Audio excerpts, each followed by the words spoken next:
ওকে বাকি দেই বলেন? আর ওকে বাকি দিলে বাকি টাকা তো পরিশোধ করতে পারবো না, কিভাবে ওকে বাকি দেই? আর সেজন্যই তো আমি তাকে বাকি দেইনি। আর সবচেয়ে বড় কথা, ব্যবসার অবস্থা ভালো না, বেচাকেনাও তেমন হয় না, আর এই কারণে আমি বাকি দেওয়া বন্ধ করে দিচ্ছি। আচ্ছা, এত কথা বাদ দেন। আমার বন্ধু কি ওষুধ নিতে আইছিল, ওই ওষুধগুলি আমাকে দেন। ঠিক আছে ভাই, দিতেছি। বর্তমান যে ব্যবসার পরিস্থিতি, সবাই খালি বাকি নিতেছে, বাকি নিতেছে। ওষুধ নিতে আইলে টাকা পয়সা দেওয়ার খবর নাই, সবাই খালি বাকি নিতে আসে।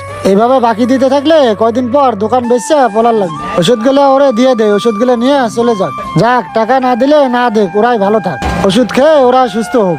মানুষকে দয়া দেখাইতে গিয়া দোকানের 12টা বাজায় দিছি। এই নেন ভাই ওষুধ, এটি ঠিক মতো খাওয়াইন। ভাই, এই ওষুধগুলি কি প্রেসক্রিপশনে লেখা ছিল?